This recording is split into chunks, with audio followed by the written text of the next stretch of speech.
संत रामपाल जी महाराज एक ऐसे महान संत जिन्होंने अपनी सतभक्ति, तत्व ज्ञान, करुणा और सेवा के बल पर समाज में नई मिसाल कायम की है। संत रामपाल जी महाराज की अगुवाई में उनके सभी सतलोक आश्रमों से समाज कल्याण के अद्भुत कार्यों ने समाज को सुनहरे भविष्य की एक नई उम्मीद दिखाई है। संत रामपाल जी महाराज से नाम दीक्षा लेने के बाद लाखों लोगों की लाइलाज बीमारियां जैसे कैंसर, एड्स आदि ठीक हुई। संत जी के ज्ञान से प्रेरित होकर उनके अनुयायियों ने लाखों यूनिट रक्तदान किया। संत जी ने लाखों बहन बेटियों का दहेज मुक्त विवाह करवाया।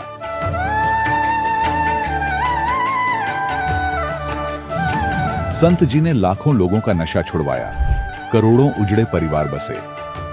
संत जी के आश्रमों में समागम के दौरान निःशुल्क नेत्र चिकित्सा, दंत चिकित्सा प्रदान की जाती है। संत रामपाल जी महाराज द्वारा समय समय पर पर्यावरण संरक्षण के उद्देश्य से बड़े स्तर पर वृक्षारोपण किया जाता है।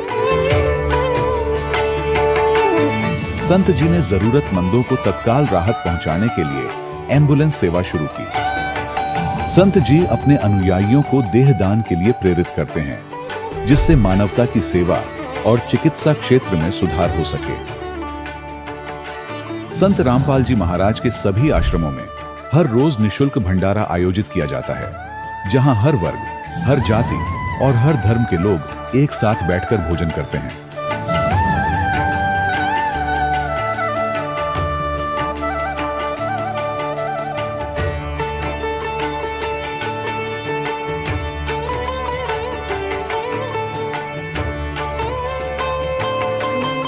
संत रामपाल जी महाराज की अन्नपूर्णा मुहिम ने गरीब और बेसहारा लोगों के जीवन में एक नई ऊर्जा और उम्मीद को जन्म दिया है। घर घर खाद्य सामग्री और जरूरी मदद पहुंचाकर संत रामपाल जी महाराज ने लोगों को दुख और मजबूरी से लड़ने की ताकत प्रदान की है।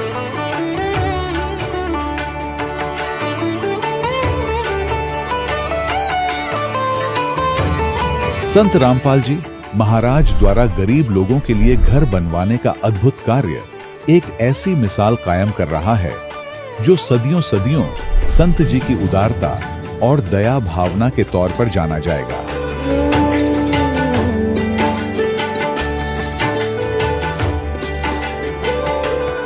संत रामपाल जी महाराज के आश्रम में हजारों बुजुर्गों को सम्मान और प्यार के साथ जीवन जीने का अवसर मिलता है। उनके खाने, रहने और स्वास्थ्य की पूरी जिम्मेदारी संत रामपाल जी महाराज उठाते हैं। अनाथ बच्चों के लिए संत रामपाल जी महाराज के सभी आश्रम किसी वरदान से कम नहीं। यहाँ उन्हें शिक्षा, संस्कार और भविष्य के लिए बेहतर अवसर प्रदान किए जाते हैं। चाहे बाढ़ हो, भूकंप या महामारी, संत रामपाल जी महाराज और उनके अनुयायी हमेशा ही जरूरतमंदों के लिए सबसे आगे खड़े रहते हैं। कोविड महामारी के दौरान संत रामपाल जी महाराज के आश्रमों से करोड़ों लोगों के लिए भोजन, दवाइयां और जीवन रक्षक सामग्रियां उपलब्ध कराई गई। चाहे गरीब की मदद हो या किसी शोषित और पीड़ित वर्ग के हक और सम्मान की लड़ाई, संत रामपाल जी महाराज ने हमेशा ही उनकी दबी आवाज को सरकारों तक पहुंचाया है और उन्हें उचित न्याय दिलवाने में अहम भूमिका अदा की है। समाज में आध्यात्मिक और सामाजिक मूल्यों के प्रति जागरूकता लाने में संत रामपाल जी महाराज हर कदम पर मानवता के सच्चे सेवक साबित हुए हैं। संत रामपाल जी महाराज का जीवन हमें सिखाता है कि सच्ची सेवा वही है जो निस्वार्थ भाव से की जाए। आइए हम भी इस महान सेवा के कार्य में इस महान संत से जुड़ें और संत रामपाल जी महाराज से नाम दीक्षा लेकर अपने जीवन को धन्य बनाएं।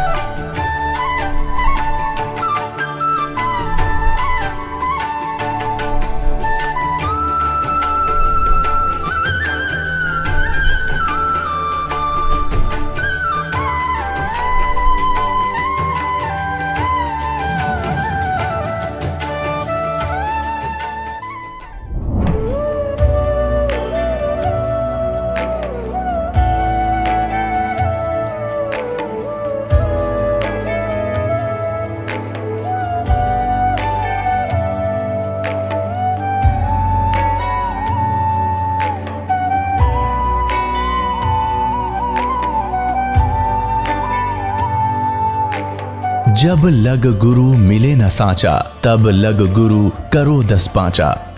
क्या गुरु बदल सकते हैं? क्या गुरु बदलने से पाप लगता है? अध्यात्म के इस मैदान में आखिर सही गुरु कौन है? गीता जी में वर्णित तत्वदर्शी संत कौन है? इन सभी प्रश्नों के उत्तर जानने के लिए अवश्य सुनिए जगत गुरु तत्वदर्शी संत रामपाल जी महाराज के मंगल प्रवचन। सत साहिब दर्शकों, इस दुख भरे नाशवान लोक में जहां कहीं भी कभी भी दुख और कष्ट किसी भी मोड़ पर हमारा पीछा कर सकते हैं, वहीं ब्रह्मपाल जी की कहानी हमें यह सिखाती है कि सत भक्ति के बिना जीवन कितना कठिन हो सकता है। बुलंदशहर उत्तर प्रदेश के रहने वाले ब्रह्मपाल जी ने 28 साल तक भारतीय सेना में कैप्टन के रूप में सेवा दी। एक समय इनकी जिंदगी में देवी देवताओं की पूजा, व्रत, गंगा स्नान और राधा स्वामी पंथ का महत्वपूर्ण स्थान था। दुख और परेशानियों का सिलसिला तब शुरू हुआ जब इनका एक बेटा एक हादसे में चल बसा। इनके दूसरे बेटे की बीमारी ने इनकी चिंताओं को और बढ़ा दिया। इनके बेटे की दोनों किडनियां फेल हो गईं और इलाज में पैसे खत्म हो गए। आर्थिक स्थिति इतनी बिगड़ गई कि उन्हें भारी आर्थिक संकट का सामना करना पड़ा। अंततः उनके दूसरे बेटे की भी मृत्यु हो गई। इन भयंकर दुखों ने ब्रह्मपाल जी को अंदर से पूरी तरह तोड़ दिया। जब सभी पुण्य समाप्त हो गए और जीवन अंधकारमय हो गया, तब ब्रह्मपाल जी को तत्वदर्शी संत रामपाल जी महाराज के बारे में पता चला। उन्होंने संत रामपाल जी महाराज से नाम दीक्षा ली, जिसने उनके जीवन में एक नया सवेरा ला दिया। अब आप स्वयं ब्रह्मपाल जी की जुबानी सुने उनकी दुख भरी जीवन कहानी। नमस्कार सर। नमस्कार सर। सर क्या नाम है आपका? सर मेरा ब्रह्मपाल सिंह नाम है। सर कहाँ से हैं आप? सर मैं गांव पिपाला, जिला बुलंदशहर, उत्तर प्रदेश का रहने वाला हूं। सर संत रामपाल जी महाराज से नाम दीक्षा आपने कब ली? संत रामपाल जी महाराज जी से मैंने नाम दीक्षा 20 अक्टूबर 2011 को ली। सर क्या काम करते हैं आप? सर मैं इससे पहले आर्मी में सर्विस करता था और 28 साल सर्विस करने के बाद में ऑलरेडी कैप्टन के रैंक से जो है मैंने रिटायरमेंट ली है। सर संत रामपाल जी महाराज से नाम दीक्षा लेने से पहले क्या आप कोई भक्ति साधना भी करते थे? संत रामपाल जी महाराज जी के नाम दीक्षा लेने से पहले सर मैं जो जगत में आम सभी जो मेरा परिवार भक्ति करता है, जैसे कि ब्रह्मा विष्णु महेश, दुर्गे माता, गणेश जी आदि जो ये पूजा थी, इनकी हम पूजा किया करते थे। जहाँ भी हमें मालूम पड़ता था कि ये मंदिर अच्छा है, उस मंदिर में जाया करते थे। या हफ्ते में कम से कम 3-4 दिन ऐसे आते थे जो कि हम व्रत भी रखते थे, गंगा स्नान के लिए भी जाते थे। जैसा जैसा जो है हमें समय मिलता था, जैसे कि हम आर्मी में थे तो हम ऑल इंडिया जो है इधर उधर जाने को मौका मिलता था। सभी धार्मिक स्थानों को देखने की इच्छा भी होती थी और वहाँ जा कर के हम अपने मन से वहाँ कुछ कामना भी जो है मांगा करते थे या वहाँ कुछ वादा करके आते थे कि अगर ऐसा मुझे लाभ हो जाएगा तो मैं आपके द्वारा दर्शन करूँगा। इस प्रकार जो है हम जो है भक्ति करते थे। सर फिर आप संत रामपाल जी महाराज की शरण में कैसे आए? 2004 के अंदर मैं राधा स्वामी से जुड़ा था और 11 के लास्ट तक वहाँ जुड़ा रहा। वहाँ पर जो है सत्संग भी अटेंड करते थे और उनकी किताबें भी पढ़ते थे। जब किताबों में हमने देखा कि राधा स्वामी के मुख्य जो संत हैं शिवदयाल जी, और उनके बारे में हमने पढ़ा कि इनके तो कोई गुरु ही नहीं थे, तो हमने आपस में विचार विमर्श किया अपने भक्तों में कि भाई जब हमारे गुरु जी के गुरु नहीं है तो ये हमारा कल्याण कैसे करेंगे। इस प्रकार वहाँ से भी जो है हमारा मन हटता गया।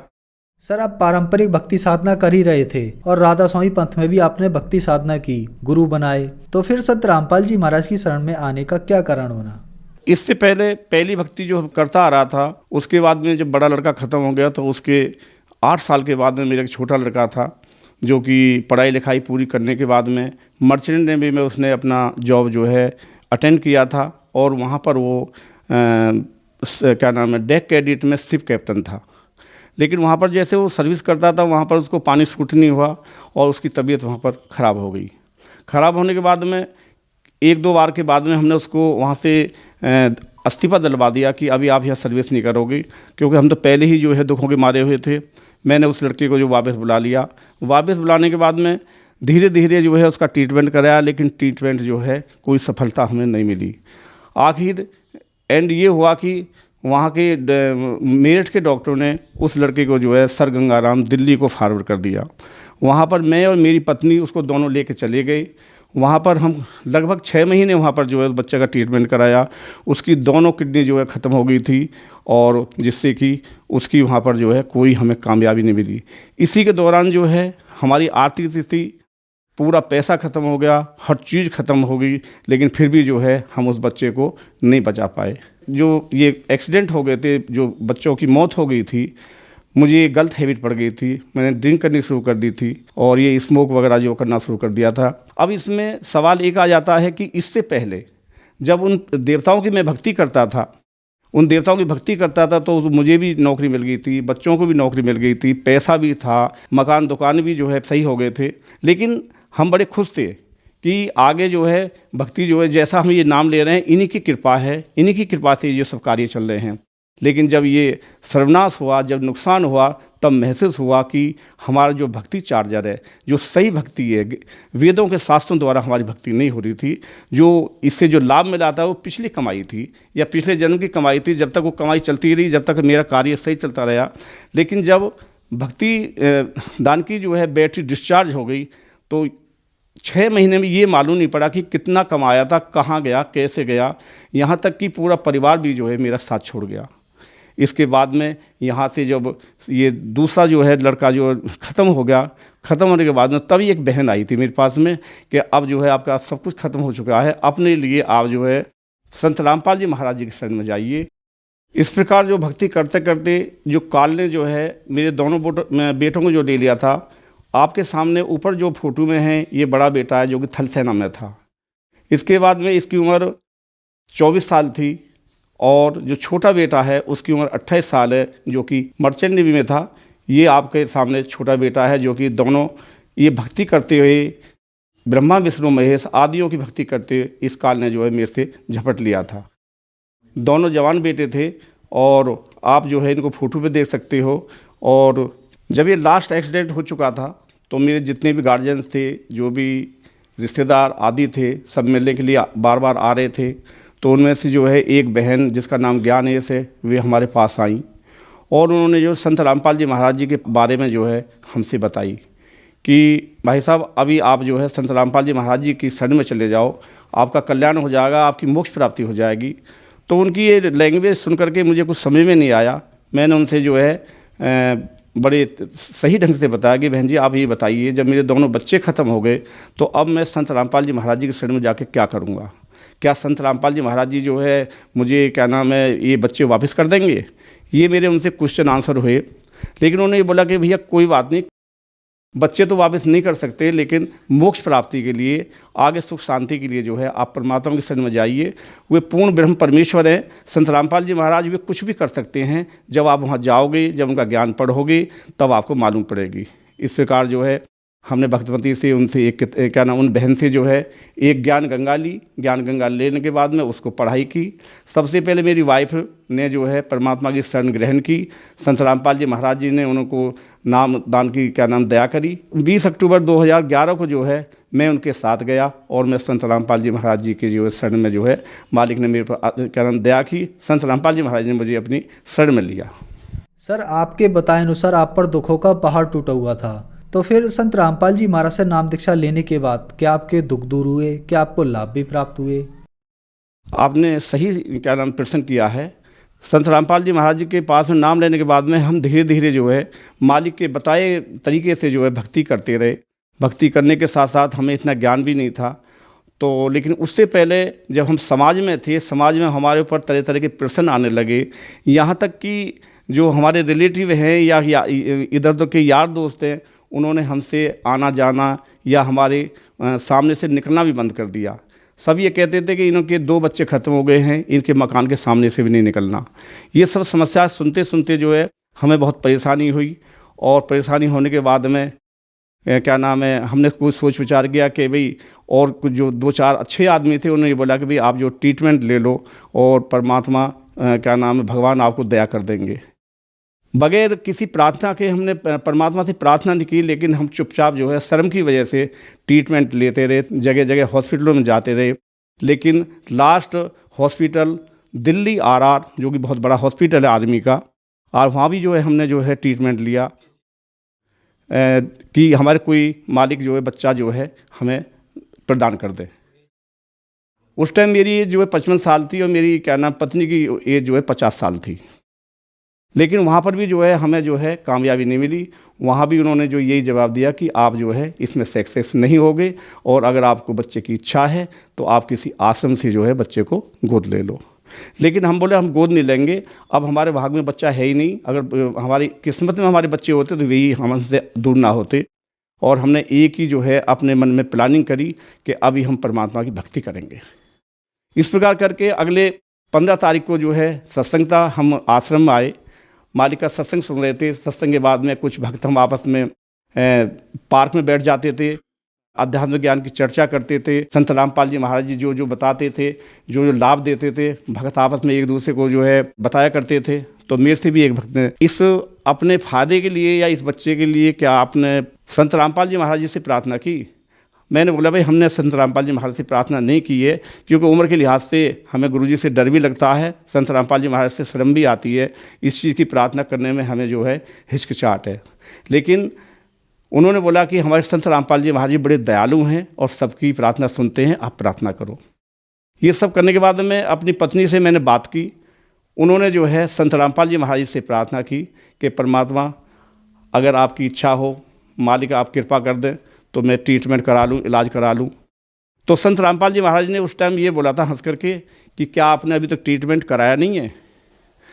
तो मेरी वाइफ ने बोला हाँ क्या नाम गुरुजी मैंने ट्रीटमेंट कराया है। तो उन्होंने एक सवाल किया था, बेटा तेरे ऊपर जो है अब कर्ज खत्म हो गया है, अपना भक्ति करो और मोक्ष प्राप्ति करो। लेकिन उन्होंने जिद की कि परमात्मा जो समाज की जो बातें आ रही हैं वे बाहर नहीं निकलने देती हैं, आप कृपा कर दो और मुझे क्या नाम है आशीर्वाद दे दो। तब संत रामपाल जी महाराज ने बोला था कि ठीक है बेटा जाओ इलाज करा लो। वहाँ से जो है चलने के बाद में इलाज की प्रक्रिया शुरू हुई। शुरू होने के 4 महीने के बाद में हमारी वाइफ को जो है जिसको MC पीरियड बोलते हैं, MC पीरियड आया, जो कि इससे पहले 2 साल पहले बंद हो चुका था। और इतना MC पीरियड आया कि हम भी घबरा गए थे कि इतनी ब्लीडिंग करने के लिए मुझे डॉक्टर के पास उनको ले जाना पड़ा। तो ये ले जाने के लिए हम नोएडा कैलाश अस्पताल में गए। वहाँ पर हमने चेकअप करवाया और चेकअप कराने के बाद में वहाँ के डॉक्टरों ने ये एक फैसला दिया कि इनका ऑपरेशन करना पड़ेगा और इनकी बच्चादानी निकालनी पड़ेगी। ये सब करने के बाद में जब हमारी फाइल लग गई और वो हमें जो है ऑपरेशन की डेट भी दे दी गई कि आप इस डेट को जो है ऑपरेशन के लिए आओगे। उससे पहले हम आशीर्वाद लेने के लिए अपने संत रामपाल जी महाराज जी के आश्रम में गए, उनकी शरण में गए हम। तो भगवती ने वहाँ प्रार्थना की कि परमात्मा मेरा तो जो है अभी ऑपरेशन होना है। तो वहाँ पर भी कि मालिक ने संत रामपाल जी महाराज जी ने ये हंस करके बोला था कि किसका ऑपरेशन, क्या ऑपरेशन, कोई ऑपरेशन नहीं होगा, चलो सेवा करो, भक्ति करो। ये कह करके जो है हम वहाँ से आ गए। परमात्मा आगे जो आशीर्वाद के लिए भक्तों में बढ़ गए और भगतमती जो है वापस जो है अपने पंडाल में आकर के बैठ गई और इसी चिंता में लगी रही कि आगे होना क्या है। लेकिन उस दी हुई डेट पर जो है हम दोनों कैलाश अस्पताल नोएडा वहाँ गए। जाने के बाद में हमारी जो है उस डेट की वहाँ पर OT में जो है बुकिंग थी। और जब वहाँ पर गए तो जाने के बाद में भगतमती जो है ऑपरेशन थिएटर में जाने के लिए तैयारी करते हैं एक पेशेंट को, इनको तैयार किया और वहाँ जाने के बाद इनकी फ़ाइल जो है स्ट्रेचर पर रख दी गई। वहाँ जब उसमें सब कुछ देखा तो उस फाइल के अंदर जो ऑपरेशन की डेट थी या जिस कारण ऑपरेशन होना था उसमें हर चीज़ ओके लिखी हुई थी कि और जब OT में जो डॉक्टर आते हैं वे फाइल को चेक करते हैं कि किस कारणवश जो है ये पेशेंट यहाँ पर है, क्योंकि वहाँ भीड़ अधिक रहती है। तो ये तमाम चीज़ जो है वे डिटेल में चेक करते हैं। जब डॉक्टर साहब ने देखा कि आपके तो हर चीज़ ओके है, इसमें ऑपरेशन नहीं है, तो ये भी एक चमत्कार की बात है। संत रामपाल जी महाराज जी की मेहरबानी है जो उन्होंने बोला था कि कोई ऑपरेशन नहीं होगा। पेशेंट को वापस कर दिया गया और इनका ऑपरेशन नहीं हुआ।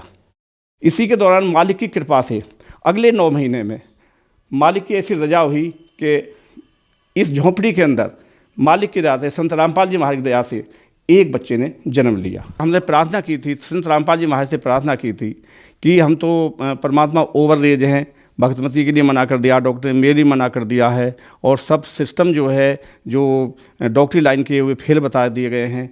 तो मालिक ने बोला कि बेटा चिंता मत करो, मैं अपने कोटे से आपको एक हंस दूंगा, एक लाल दूंगा।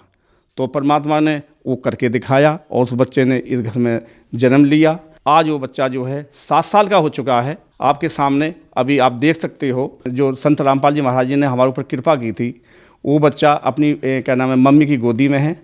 आप सब देख सकते हो और बड़ी एक खुशी की बात है जो मालिक ने ये कृपा की और अनहोनी को होनी करके दिखाया है।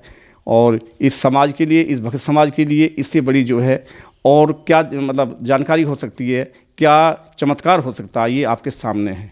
मेरी वाइफ की एज 54 साल है। इस एज में डॉक्टरों ने मना कर दिया था कि इस एज में जो है आपको कामयाबी नहीं मिलेगी, लेकिन परमात्मा ने वो आपके सामने अनहोनी को होनी करके जो है अपने कोटे से जो है संत रामपाल जी महाराज ने करके दिखाया है। सर, समाज के लिए आप एक उदाहरण हैं और आज जो लोग आपको टीवी पर देख रहे हैं वह भी किसी न किसी तरीके से परेशान हैं, दुखी हैं। सर, उनके लिए आप क्या संदेश देना चाहेंगे? मैं उनको संदेश तो नहीं दे सकता और ना ही मैं इस लायक हूँ। मैं तो एक परमात्मा का कुत्ता हूँ, दास हूँ। लेकिन मैं उनसे प्रार्थना जरूर कर सकता हूँ कि भाई आप अपने ज्ञान का इस्तेमाल करो, अपनी बुद्धि का इस्तेमाल करो। परमात्मा ने हमें वेद शास्त्र से, गीता से हर चीज़ जो है ओपन करते हैं। आज हमारे जो है 10-12 के चैनल चल रहे हैं, उसमें सत्संग को देखिए आप और सही जानकारी प्राप्त करके संत रामपाल जी महाराज जी की शरण में आइए और अपनी मोक्ष प्राप्ति कराइए, साथ में अपना कल्याण कराइए। धन्यवाद सर।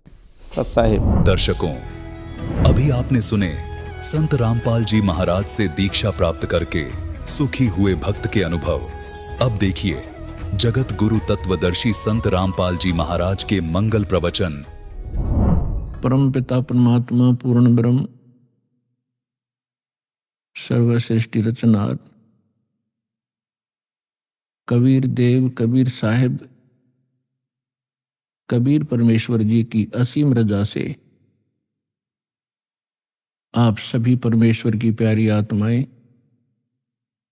परमात्मा की महिमा सुनने के लिए उपस्थित हुए। लखबर सूरा जूझ ही लखबर सामदे लखबर यति जहान में तब सतगुरु शरणाले। जो पुण्यात्माएं वर्तमान के अंदर मानव शरीर प्राप्त हैं, उनके पिछले पनों की कोई गणना नहीं की जा सकती कि युगों युगों के आपके कितने शुभ संस्कार आपके साथ हैं।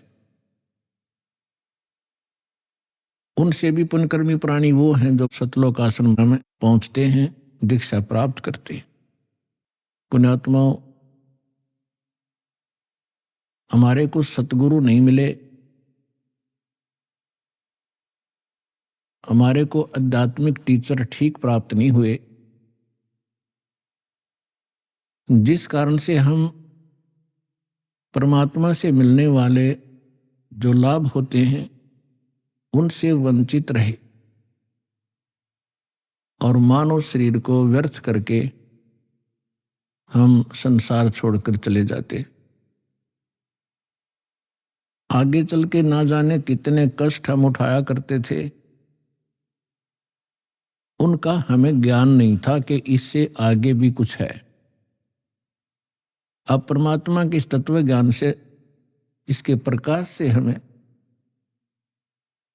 वर्तमान का और भविष्य का और भूत की जानकारी होने लगी। भूत की कैसे है, वर्तमान की कैसे है और भविष्य की कैसे हुई। आज कोई दुखी है वो अपने पाप से है, आज कोई सुखी है तो अपने पुण्य से है। ये विधान है परमात्मा का, इस बात को सभी मानते भी हैं। कोई दुखी प्राणी है वो अपने आप ही कहा करता है कि ना जाने मेरा कौन सा पाप आगे अड़ गया। और जो सुखी होते हैं उनके विषय में सभी कहते हैं भाई गणे अच्छे कर रखे थे आपने पिछले जन्म में। तो इससे हमें भूत और वर्तमान की जानकारी हुई। भविष्य की जानकारी परमात्मा ने कराई कि कबीर हरि के नाम बिना राजा रसब होवे, मट्टी लदे कुमार के भाई घास न नीरे कोई। परमात्मा ने एक ही एग्जाम्पल ऐसा दिया है जिससे हम सहज में समझ सकते हैं। आम नागरिक राजा को बहुत ही बलशाली मानता है, समृद्ध मानता है। परमात्मा कहते हैं यदि राजा भी भक्ति नहीं करता है परमात्मा की, नेक्स्ट उसकी लाइफ गधे की होगी। अपनात्मा अब यहां समस्या आती रही कि किसने देखा है, फिर वर्तमान के अंदर हमें वो सुख प्राप्त है जिससे हम गने फूल गए और भूल गए कि आगे दुख भी होंगे, और फिर ये बात कहकर छोड़ देते हैं कि देखी जाएगी। तो ये हमारी अध्यात्म ज्ञानहीनता का ही परिणाम था। हमारे सदग्रंथ परमात्मा का विधान है, संविधान है, और संविधान की अवहेलना जो लोग करते हैं, आप यहां वर्तमान में देख लो, जो संविधान की अवहेलना करते हैं उनको यही दंडित किया जाता है।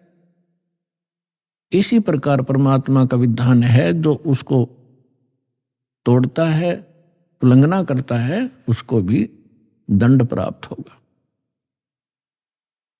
तो उसके विषय में हमने दृढ़ होने के लिए, सच्चाई से परिचित होने के लिए कुछ आधार बनाना पड़ेगा।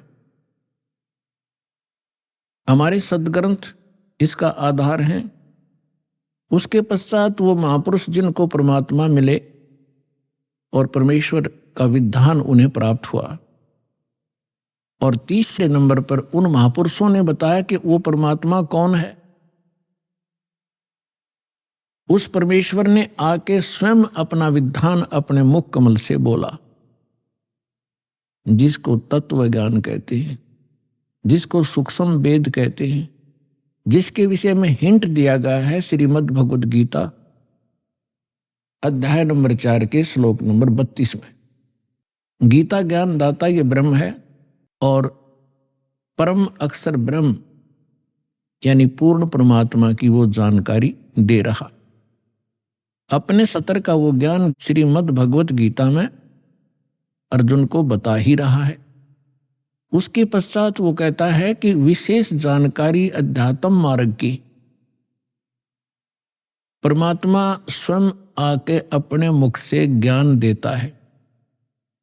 उस परमात्मा के मुख से उच्चरित वाणी को तत्व ज्ञान कहते हैं। उसके अंदर धार्मिक यज्ञों की, धार्मिक अनुष्ठानों की जानकारी विस्तार से कही गई है। और चौथे अध्याय के 34वें श्लोक में गीता ज्ञानदाता कहता है कि उस तत्व ज्ञान को तू तत्वदर्शी संतों के पास जाकर समझ।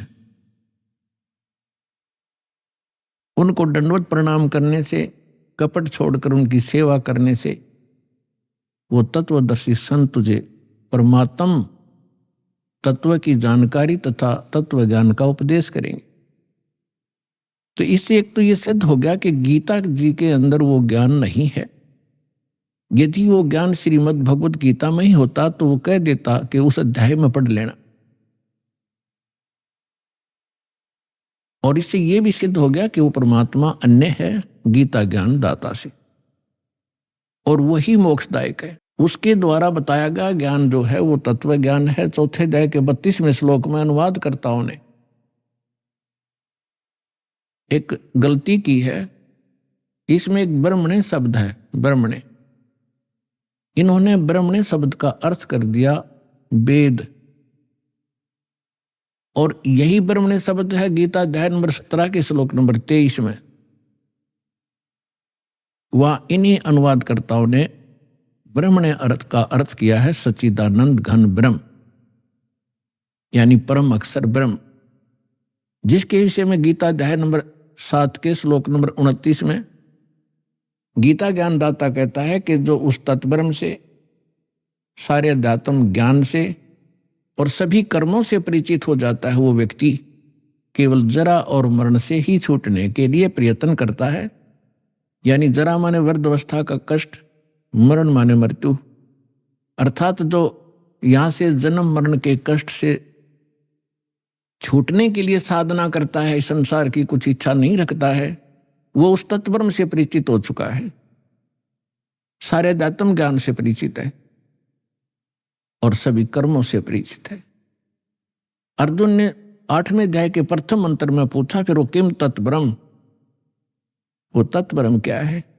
गीता ज्ञानदाता ने 8वें अध्याय के 3रे श्लोक में बताया कि वो परम अक्षर ब्रह्म है, यानी गीता ज्ञानदाता से अन्य है वो। तो हमने अपने इस अध्यात्म मार्ग में आगे बढ़ने के लिए कुछ आधार बनाना पड़ेगा।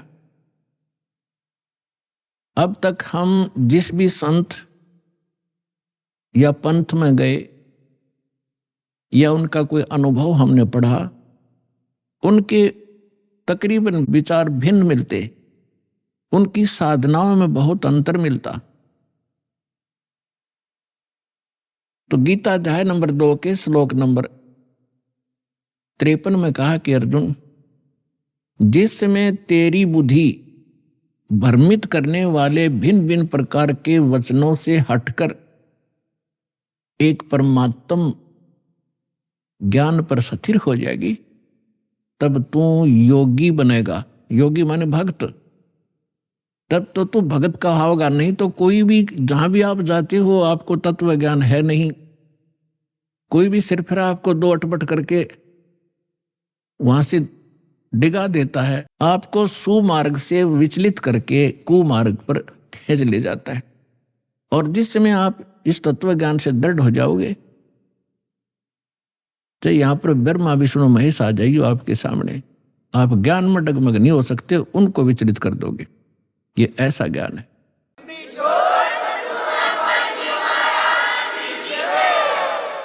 और तभी हम अपनी मंजिल पर पहुंचेंगे। रास्ते में ना जाने कितने ठग मिलते हैं भ्रमित करने वाले, तो फिर हम भ्रमित नहीं होंगे तो हम सुमार्ग पर अपने घर पहुंच जाएंगे, सतलोक चले जाएंगे, सदा हम सुखी हो जाएंगे जहां से हम आए हुए। अभी तक हमें यही नहीं मालूम था हम आए कहां से हैं, हम यहां जन्म और मर क्यों रहे हैं। सारा जीवन हम डिवोट कर देते हैं अपने कोठी और बंगले बनाने में, अपने बच्चों के साथ प्रेम में रहने के लिए। और एक सेकंड में ना बच्चे रहते हैं, ना वो कोठी रहती है, ना वो बैंक बैलेंस साथ जाता है। साथ जाते हैं वो कर्म पाप के जो सारे जीवन में इकट्ठे करी और भक्ति करी नहीं, नेक्स्ट जीवन उसका बहुत बुरा होगा। तो हमें परमात्मा के ज्ञान से भूत, वर्तमान और भविष्य की जानकारी हुई।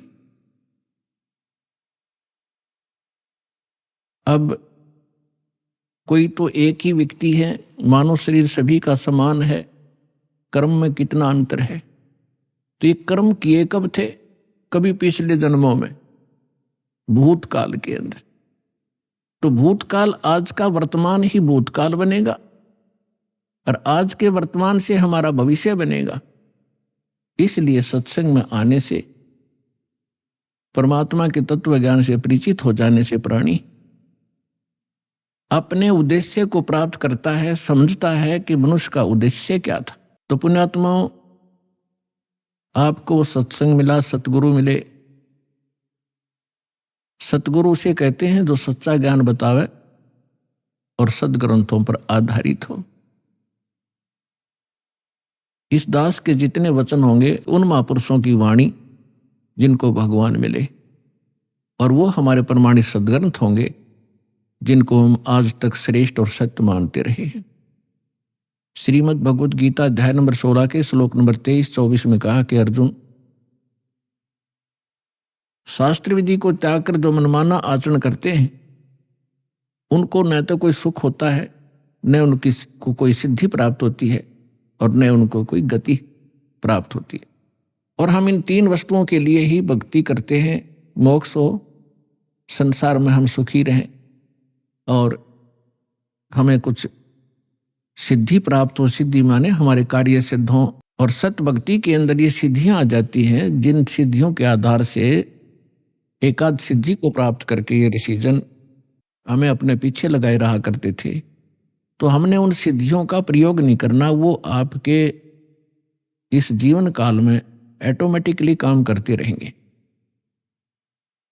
आपके कार्य सिद्ध होंगे, आप पर आने वाली जो बला टलेंगी वो भक्ति की सिद्धि से ही होता है। तो पुण्यात्माओं, सत्संग में आने से प्राणी को ज्ञान होता है परमात्मा का विधान सुनने से ही।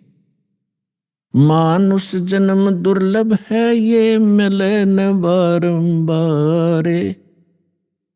जैसे तरवर से पत्ता टूट गिरे, वो बहोर न लगता डार। मानुष जन्म पाके जो नहीं रटे हरि नाम। जैसे कुआ जल बिना फिर बनवाया क्या काम। कबीर राम रटत कोड़ी भलो, चू चू पड़े जो चाम। वो सुंदर शरीर किस काम का, भाई जा मुख नाही नाम। कबीर जिव्या तो वाहे भली, जो रटे हरि नाम। नहीं तो काट के फेंक दियो, मुख में बलो ना चाम। परमात्मा की जानकारी, मनुष्य जीवन का उद्देश्य सत्संग से पता ज्ञान होता है। और अभी तक हमें सत्संग मिला नहीं। जिन महापुरुषों को हम विद्वान मानते थे, उनको अध्यात्म मार्ग का कुछ भी ज्ञान नहीं था। वो केवल संस्कृत भाषा जानते थे। उसके विषय में सूक्ष्म वेद में कहा है कि भेड़ पूछ को पंडित पकड़े, ये भादो नदी विहंगा। गरीबदास व भवजल डूबे, जिन नहीं साध सत्संगा। परमेश्वर कहते हैं, कबीर साहब कहते हैं, कबीर इस संसार को समझाऊं कै बार, और पूछ पकड़ के भेड़ की, ये उतरा चाव पार। जैसे भादों के अंदर बहुत वर्षा हुआ करती है, दरिया अपने फुल स्विम पर बहकर चलती है, किनारों को छूता हुआ जल बहता, भयंकर जल चलता है, तेज बहाव होता है। उस दरिया को पार करने के लिए यदि कोई ये कहे कि भेड़ की पूंछ पकड़ दे, ये तुझे परले पार कर देगी, और उस व्यक्ति को जानकर जान के कोई भेड़ की पूंछ पकड़ कर दरिया में चले जाता है, तो अंडरस्टूड है उसके साथ के बनेगी। तो यहां परमात्मा कहते हैं, कबीर इस संसार ने समझाऊं कै बार, और पूछ पकड़ के भेड़ की, ये उतरा चाव पार।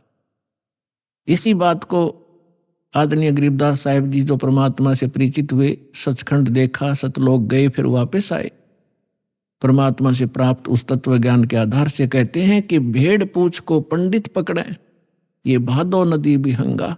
गरीबदास व भवजल डूबे, जिन नहीं साध सत्संगा। जिनको संत का सत्संग नहीं मिला, वो इस भवजल रूपी दरिया के अंदर डूब जाते हैं।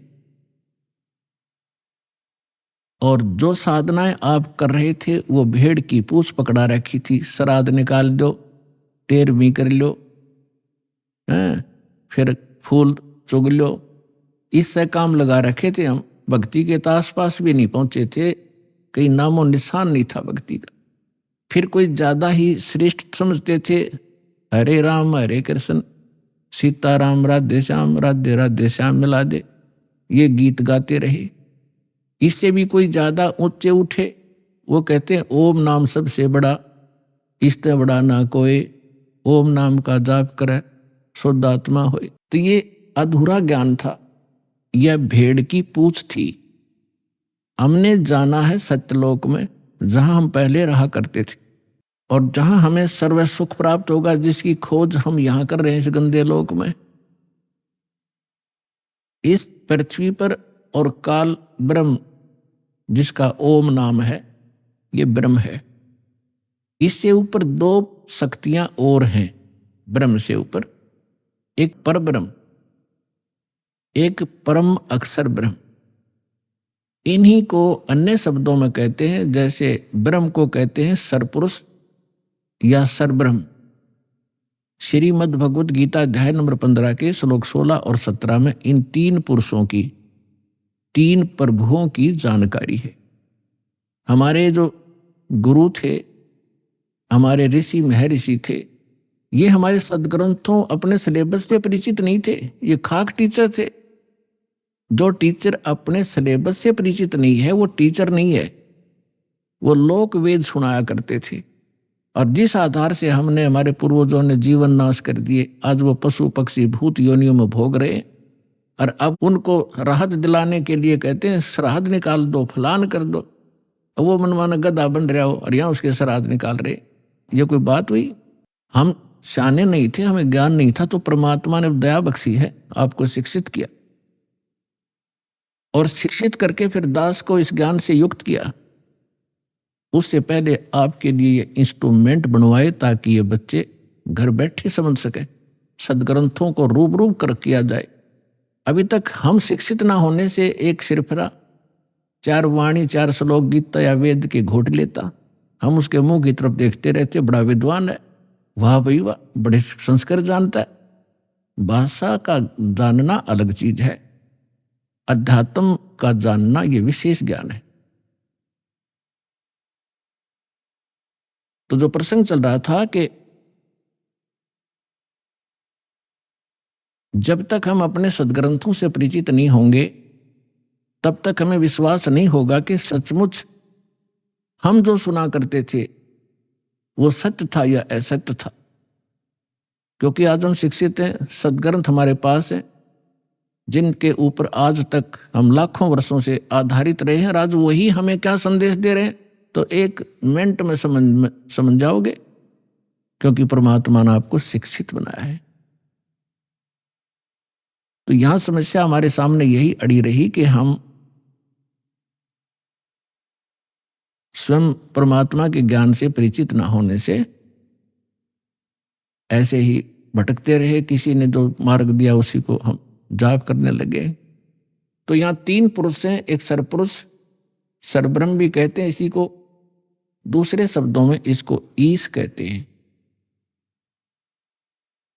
ईश, ईश्वर, परमेश्वर, ये 3 अलग अलग प्रभुओं की जानकारी है। ब्रह्म, परब्रह्म, परम अक्षर ब्रह्म, इन्हीं को अन्य शब्दों में सरपुरुष, अक्षर पुरुष, परम अक्षर पुरुष या परम अक्षर ब्रह्म कहो। जो तीसरे नंबर का परमात्मा है वो है सबके लिए पूज्य इष्ट रूप में। और बाकी जितने भी ये प्रभु हैं, स्वामी हैं, पहले आपको थोड़ा सा डेफिनेशन ऑफ गॉड बताएंगे कि परमात्मा की परिभाषा क्या है। हम जैसे गणेश जी को भी देव कहते हैं, गणेश देव, ब्रह्मा जी को भी हम भगवान कहते हैं, विष्णु जी को भी भगवान कहते हैं, शंकर जी को भी हम देव कहते हैं, महादेव कहते हैं, और देवी, फिर ब्रह्म को भी हम भगवान कहते हैं, जिसको निराकार निर्गुण कहा करते थे हमारे गुरु। तो ये सभी प्रभु हैं, ये सभी स्वामी हैं। जैसे एक तहसीलदार जी को भी साहब कहते हैं, एक डिप्टी कमिश्नर को भी साहब कहा जाता है, कमिश्नर भी साहब कहलाता है, और मंत्री जी को भी साहब कहते हैं, मुख्यमंत्री जी को भी हम साहब कहते हैं, प्रधानमंत्री जी भी साहब कहलाते हैं, और राष्ट्रपति जी भी को भी हम साहब ही कहते हैं। साहब जैसे हम देव कहते हैं, देव कहो, राम कहो, साहिब कहो, हम सत साहिब कहते हैं। जैसे हम कभी विशेष मूड में होते जब कहा करते हैं सच्चे मालिक, सच्चा मालिक कहो, सत्य साहिब कहो। साहब माने भगवान, सत्य माने सच्चा, अविनाशी। तो ये सभी साहब हैं, लेकिन अपने अपने सत्र के साहब हैं। तहसीलदार एक तहसील के अंदर उस सत्र का मालिक है, और इसी प्रकार अन्य जानो, मंत्री अपने एक स्टेट के अंदर एक विभाग का स्वामी है, मालिक है, साहब है। इसी प्रकार मुख्यमंत्री एक राज्य का साहब है। प्रधानमंत्री कई राज्यों के ऊपर मालिक है, साहब है। ऐसे राष्ट्रपति जी को जानो। तो इसी प्रकार ये जितने भी देव हैं अपने सत्र पर ये आदरणीय हैं। जैसे तहसीलदार जी है, उसको भी आप प्रणाम कीजिए, आदर से व्यवहार कीजिए, वो भी आपका काम करेगा। और इसी प्रकार मंत्री जी हैं, मंत्री जी का भी सत्कार कीजिए। यदि आपका प्रधानमंत्री जी के साथ संपर्क है तो ये कहने की आवश्यकता नहीं, ना बताने की, कि नीचे के साहब फिर कितनी आसानी से काम किया करते हैं। करना तो उन्होंने ही है। तो आज आपका मेल उस समर्थ शक्ति से हो चुका है, और जो उस समर्थ शक्ति की शरण में आ जाते हैं, फिर नीचे के जितने भी राम हैं, जितने भी ये देव हैं, आपके काम को बहुत आसानी से करते रहे। करना इन्होंने ही है, क्योंकि यहाँ की एक व्यवस्था बना रखी है। जैसे आपको सबसे पहले या मंत्र जो दिए जाते हैं वो उन्हीं साहबों के दिए जाते हैं। इस स्टेट के साहब हैं ये।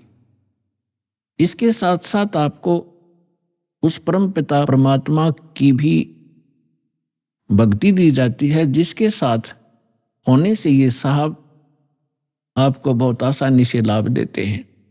इनके ये मूल मंत्र हैं, ये इनकी पूजा नहीं है। यहां भ्रमित कर देते हैं ये सिर्फ कुछ जो 100, 200, 1000, 2000 को पीछे लगा रहे हैं नकली संत, और विशेष कर ये कबीरपंथी या राधा स्वामी धन धन सतगुरु वाले। ये क्या भ्रमित करते हैं कि देखो ये तो देवताओं की पूजा कराता है, ये तो प्रथम मंत्र ही देवताओं के देता है, और बात करता है सतलोक और सचखंड की। तो इसलिए प्रत्येक सत्संग में हम नहीं बता पाते, क्योंकि पूरे वर्ष के अंदर हमने एक सिलेबस कवर करना होता है। तो कभी कभी किसी ना किसी सत्संग में हम अवश्य सुनाते हैं, इस तरह की एक विवेचन देते हैं। अभी आपने सुने संत रामपाल जी महाराज के मंगल प्रवचन। आइए अब सुनते हैं संत रामपाल जी महाराज से नाम दीक्षा लेकर सतभक्ति करके अद्भुत लाभ प्राप्त करने वाले अनुयायी के विचार। दर्शकों, मनमुखी साधनाओं का परिणाम और लाइलाज बीमारियों का अंजाम अत्यंत दुखदाई होता है। ऐसे ही दुखदाई जीवन का सामना किया है नजफगढ़ दिल्ली की रहने वाली रेखा जी ने। इन्होंने देवी देवताओं, काली माता और शंकर जी की खूब पूजा साधना की। इनके भाई का भी भक्ति में रुझान था और कांवड़ लाया करता था, पर ये सभी साधनाएं शास्त्र विरुद्ध होने के कारण रेखा जी को इसका दुखद परिणाम भोगना पड़ा। भाई लापता हो गया, ससुर जी बीमार हुए और रेखा जी स्वयं प्रेत बाधा और जानलेवा बीमारी कैंसर से पीड़ित हो गईं। ये सभी कष्टों को अपने जीवन में देख रेखा जी रोया करती थीं और पूर्ण परमात्मा से ही समाधान की अर्ज करती थीं। वो कहते हैं ना कि परमात्मा को अपने बच्चे माता से भी प्रिय होते हैं, भले ही वो मार्ग से क्यों न भटक गए हों। परमात्मा किसी न किसी में प्रेरणा कर भटके श्रद्धालुओं को सही मार्ग दिखाते हैं। रेखा जी के साथ भी कुछ यूं ही हुआ। इनकी बहन ने इन्हें पूर्ण परमेश्वर स्वरूप संत रामपाल जी महाराज जी के बारे में बताया, और आपको यह जानकर आश्चर्य होगा कि उनकी शरण ग्रहण करने के बाद आज रेखा जी सुखमय जीवन यापन कर रही हैं। संत जी के शुभ आशीर्वाद से इनका जानलेवा रोग कैंसर पूर्णतः ठीक हो गया। साथ ही संत जी द्वारा बताई शास्त्र अनुकूल भक्ति साधना करने से इनके साथ अद्भुत चमत्कार हुए हैं, जिसका पूरा विवरण अब आप खुद सुनिए रेखा जी की मुंह जुबानी। कैसे एक संत के आशीर्वाद से बदली उनके जीवन की कहानी। नमस्कार जी। नमस्कार जी। क्या नाम है बहन जी आपका? रेखा। बहन जी आप कहाँ से आए हैं? मैं गांव बापडोला नई दिल्ली नजफगढ़ की रहने वाली हूँ। बहन जी संत रामपाल जी महाराज से नाम दीक्षा आपने कब ली? सन 2013 29 मार्च को ली थी। संत रामपाल जी महाराज से नाम दीक्षा लेने से पहले क्या आप कोई भक्ति साधना भी करते थे? करते थे जी, देवी देवता ब्रह्मा विष्णु महेश काली इन सभी की पूजा करते थे हम। तो बहन जी जो आप देवी देवताओं की पूजा करते थे उनसे आपको क्या लाभ हुए? कुछ लाभ नहीं हुआ भगत जी भक्ति करते करते हम इतने दुखी थे कि पूछो ही मत। मेरा भाई जो भोले शंकर की इतनी कावड़ वगैरह लाता था, 10-15 कावड़ ले आया था, लेकिन शंकर भगवान ने उसे पागल कर दिया और परिवार से दूर कर दिया। बस उस दिन से भोले शंकर से विश्वास उठ गया, लेकिन भक्ति नहीं छोड़ी। कब काली माँ की पूजा करते थे, आसपास के लोग यही कहते थे कि इतनी बड़ी देवी है ये कि आपको तो कहीं घूमने की जरूरत ही नहीं। हम उसकी भक्ति करते करते, माँ रोती थी भाई के मारी, भाई हम परिवार को छोड़ के कहीं निकल गया था भगत जी, तो वो पागल हो गई थी एक प्रकार से। मेरा पूरा परिवार रोता था। हमने खूब पैसा लगाया, टीवी में भी बताया, अखबारों में भी निकाला, पर्चे भी छपवाए, सब तरह हमने अपने भाई को ढूंढने का प्रचार किया, लेकिन हमारा भाई नहीं मिला। तो भोले शंकर से हमारा विश्वास उठ गया और काली माँ की पूजा करते करते भी हम सुखी नहीं थे। फिर मेरी शादी हो गई। मेरे ससुर जी भोले शंकर के कट्टर पुजारी मिले। वो कावड़ लाते लाते भक्ति करते करते भी दुखी थे जी। वो कभी उनका दिल में दर्द होता, कभी सांस फूल जाता, कभी नमूनिया हो जाता, कभी कुछ हो जाता। गरीबी थी, गरीबी देखी थी और कुछ नहीं देखा। और फिर जिस 2 लड़की हैं, जो उसके बाद मैंने कोई मेरा है ना गले में कैंसर होगी। कैंसर मैं गले तो ना तो कुछ खाया जा ना कुछ पिया जा, बस यही हो गया था कि हालात ये हो गए थे। मैं परिवार के आगे रोया करती कि मुझे है ना मैं मर बेसक जाऊँ, लेकिन मेरे लड़कियों की मुझे चिंता है, मेरी लड़की कैसे जिएंगी माँ के बिना। तो फिर मैं जी करनाल तक घूमी। करनाल के डॉक्टर बोले कि 8,000 रुपये लगेंगे, आपके गले में शीशा उतरेगा। उनका ठीक है उतरवाएंगे। फिर उनका एक बार है ना ये करनाल का तो दिखा लिया, एक बार दिल्ली में जाकर और देखा। दिल्ली वाले भी बोले कि आपके गले में शीशा उतरेगा और शीशे तक पता चलेगा कि भाई आपका क्या बीमारी है। उनने जी कैंसर डिक्लेयर कर दी। फिर मेरे में भूत आने लग गए। वो भूत कभी तो ये बोलता कि मैं तुम्हारा पितर हूँ। वो प्रेत मेरे माता भूत प्रेत जब बोलता कि ओका भरो, मैं ओका पीऊँगा, ओका पीता प्रेत, और फिर बीड़ी पीता, और फिर उन्होंने कहता मेरे तो चूरमा बनाओ। लेकिन मेरे और मेरे भगत जी जो मेरे आदमी हैं उनको कोई भी लाभ नहीं हुआ। फिर बीमारी ने इतना घेर लिया कि बस पानी भी अटकने लग गया। बहन जी, आपने बताया कि पहले आप जो शिव जी की भक्ति करते थे और भी भक्ति साधनाएं आपने की, उससे आपके भाई लापता हो गए, आपको भूत प्रेत की समस्या हो गई और आपका पूरा परिवार दुखी था। आपको कैंसर जैसी भयानक बीमारी भी हो गई। तो इन सब परेशानियों के बीच आप संत रामपाल जी महाराज की शरण में कैसे आए? संत रामपाल जी महाराज की शरण में जो मेरे से बड़ी मेरी बहन, जो मेरे जेठ जी के साथ उनकी शादी हुई है, वो मेरे से 1 साल पहले संत रामपाल जी महाराज की शरण में जा चुकी थी। उसने मुझसे कहा कि डॉक्टरों को तो खूब घूम ली, एक बार संत रामपाल जी महाराज की ज्ञान गंगा जीने की राह पढ़ के एक बार मेरे साथ चल के देख, वहाँ तुम्हें अच्छा लगे तो तू देख लेना, नहीं तो मत देखना, तू एक बार चल के तो देख मेरे साथ। फिर मैं जी आश्रम में गई। संत रामपाल जी महाराज से मैंने नामदान तो नहीं लिया, लेकिन मैं वहाँ का आश्रम देख के आई। फिर तो खाने के भी ऐसे हो गए कि बस दिन रात रोना ही रोना कि अब तो आज मरी। परिवार वाले भी रोते, सब रोना, घर में बस रोना यही हो रहा था कि आज वहाँ ले चलो, आज वहाँ ले चलो, आज वहाँ ले चलो, उस डॉक्टर के ले चलो शायद वहाँ बच जाए, उस डॉक्टर के ले चलो आज वहाँ बच जाए। कभी आवाज़ चली जाती तो कभी सांस घुट जाता। खाने के मात्र दलिया चमचों से गिरने लग गए थे मेरे मुंह में, वो भी उल्टा गिरने लगा था। तो मैं सोच लिया था कि मेरा भाई बोला करनाल चल, करनाल जो डॉक्टर है वो स्पेशल इसका गला और नाक कान का ही हम वहाँ दिखा। उसने भी बोल दिया कि गले में कैंसर है। तो मैं डॉक्टर के घर से आई तो मेरी बहन जो मेरे साथ मेरे गांव में शादी हुई वो मेरी बहन बोली, रेनू नाम है उसका, वो संत रामपाल जी महाराज से मेरे से 1 साल पहले जुड़ी थी। वो बोली एक बार मेरे गुरुजी के साथ चल तो तू नामदान ले। तो मैंने वहाँ उसकी बात मानी और मैं उसके साथ अगले ही एतवार का सत्संग था, मैं सत्संग में गई, मैंने नामदान लिया और मात्र गुरु संत रामपाल जी महाराज आशीर्वाद की लाइन में लग गई। उन्होंने मेरे चेहरे की तरफ देख कर आशा संत रामपाल जी महाराज और मेरे सिर पे हाथ रखा। मैंने बोला गुरुजी मेरे गले में कैंसर बताई है। तो गुरुजी बोले जा बेटा भक्ति कर ठीक हो जाएगी।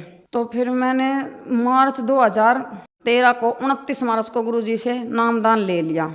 आपने संत रामपाल जी महाराज से 2013 में नाम दीक्षा ली। आपकी बहन ने आपको बताया था कि आपके गले का कैंसर संत रामपाल जी महाराज की शरण में जाने के बाद ठीक हो जाएगा। तो क्या आपके गले का कैंसर संत रामपाल जी महाराज से नाम दीक्षा लेने के बाद ठीक हुआ? और क्या कोई और भी लाभ आपको संत रामपाल जी महाराज से नाम दीक्षा लेने के बाद हुआ? संत रामपाल महाराज के आशीर्वाद मात्र से मेरे गले में जो कैंसर की गांठें थी वो बिल्कुल ठीक हो गई, और मेरे दिल में छेद था वो भी संत रामपाल जी महाराज के आशीर्वाद मात्र से ही बिल्कुल ठीक हूँ मैं। और मैं जो यहाँ घूमा करती पंडितों से पूछती थी कि मेरा लड़का, तो वही बोलते थे कि तेरे कर्म में लड़का नहीं है। और संत रामपाल जी महाराज से मैंने कहा कि गुरुजी मेरे 2 लड़की हैं। संत रामपाल जी महाराज ने कहा कि बेटा भी हो जाएगा, तू भक्ति कर नियम में रह गए। तो मैंने भक्ति करी, तो मेरा आज परमात्मा ने, सतगुरु रामपाल जी महाराज ने मेरा बेटा भी दिया, जबकि मेरे 2-3 गर्भपात भी हो चुके थे। आज मेरा बेटा है तो सिर्फ संत रामपाल जी महाराज के ही कारण हैं। और पितर ये बोल रहे थे कि तुम्हें बेटा नहीं होगा, तो मालिक ने बोला था कि मावस के वाले दिन, पितरों का जिस दिन होगा ना उसी दिन तुम्हें बेटा होगा। और मेरे संत रामपाल जी महाराज ने जिस दिन की मावस थी ना, सुबह 8 बजे ही मेरा बेटा हुआ। ये भूलने लायक नहीं है। और मेरे को संत रामपाल जी महाराज ने जीवन दान बेटा दिया, और मैं एक झोपड़ी मात्र में रहती थी। आज मेरे संत रामपाल जी महाराज ने बढ़िया मकान, बहुत ही बढ़िया मकान बनवाया। जैसे हमारे जो है हमारी साथ संगत हमारे वहाँ सत्संग करने आई थी, तो मेरे मन में ये आ गया था कि मेरा घर तो इतना गंदा है और भगत जी क्या सोचेंगे ऐसा घर। इतना सोचने मात्र से ही मैंने तो अपने संत रामपाल जी महाराज से अरदास भी नहीं लगाई कि मेरा घर गंदा है। महीने भीतर ही ऐसा वो कर दिया कि मेरे घर में टैल पत्थर सब कुछ, आज मेरा घर आलीशान है। मैं संत रामपाल जी महाराज का दिया आज सब कुछ मेरे पास है, नहीं तो हम तो बिल्कुल ये किसी लायक नहीं थे। और फिर किसी कारण से मेरे आदमी की दुकान छूट गई थी, तो बिल्कुल रोड पे आ गए थे हम। मैंने संत रामपाल जी महाराज से अरदास लगाई, गुरुजी हम तो बिल्कुल रोड पे आ गए, एकदम से दुकान अब कहाँ करें। तो संत रामपाल जी महाराज ने बोला कि रोड पे सामान रख लो, भूखा नहीं मरने दूंगा। और आज यही है, मेरे जो पति हैं उनकी दुकान आज इतनी बढ़िया चल रही है कि हमारे घर में किसी चीज़ की भी कमी नहीं है।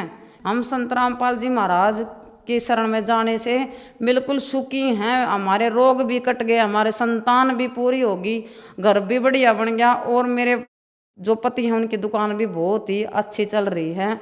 मालिक की दया से आज हमारे पास सब कुछ है। जो 8 प्रॉब्लम थी, मेरे दिल में छेद था, उसकी रिपोर्ट तो मैं साथ भी लाई हूँ, आपको दिखा सकती हूँ। मेरे दिल में जो छेद था उसकी ये पंथ की रिपोर्ट है, नई दिल्ली की। और यहाँ पे मेरे ये दिल में छेद था। बहन जी, संत रामपाल जी महाराज से नाम दीक्षा लेने के बाद आपके घर में सुखों का भंडार आ गया, आपकी बीमारियां दूर हो गई, कैंसर जैसी भयानक बीमारी से आपको छुटकारा मिल गया। तो जो श्रद्धालु आज आपको सुन रहे हैं, आप उन्हें क्या संदेश देना चाहेंगी? मैं संदेश देने के लायक तो नहीं, संदेश तो हमारे संत रामपाल जी महाराज ही देते हैं, लेकिन हम उनके सुखों का बखान जरूर कर सकते हैं।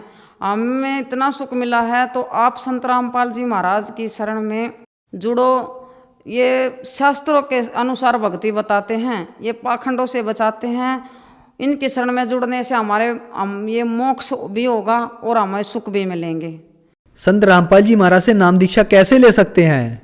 संत रामपाल जी महाराज से कई चैनलों पे आज के टाइम सत्संग चल रहे हैं और जिला वाइज सत्संग होते हैं। संत रामपाल जी महाराज के सत्संग सतल हैं, चैनलों पर सत्संग आता है, उसके नीचे जो पीली पट्टी चलती है उन पे जो फ़ोन नंबर है उन पे संपर्क करके हम अपना नामदान ले सकते हैं। धन्यवाद जी। धन्यवाद जी। सत साहेब।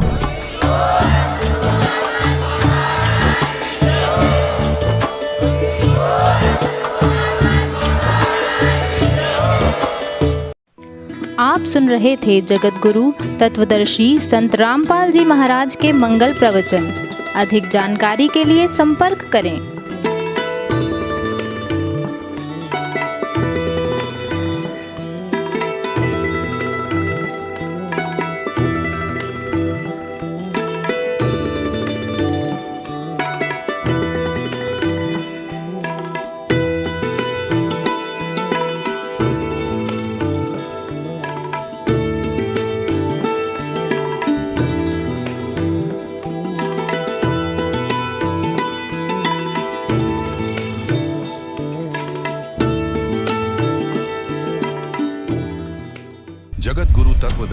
संत रामपाल जी महाराज जी के पावन सानिध्य में भक्ति की अलख जगाने तथा श्रद्धालुओं को सत्य भक्ति मार्ग का रास्ता दिखाने हेतु कनाडा के लोकप्रिय channel the TV NRI channel पर जगत गुरु तत्वदर्शी संत रामपाल जी महाराज जी के मंगल प्रवचनों का प्रसारण प्रतिदिन सुबह 7:30 बजे से 8:30 बजे तक तथा रात्रि 7:30 बजे से 8:30 बजे तक किया जा रहा है। इस सत्य भक्ति मार्ग को अपनाने के लिए अधिक से अधिक सत्संग प्रसारण देखें। इस सत्संग प्रवचन का सीधा प्रसारण संत रामपाल जी महाराज लाइव सत्संग YouTube चैनल और जगत गुरु संत रामपाल जी महाराज फेसबुक पेज पर भी देख सकते हैं।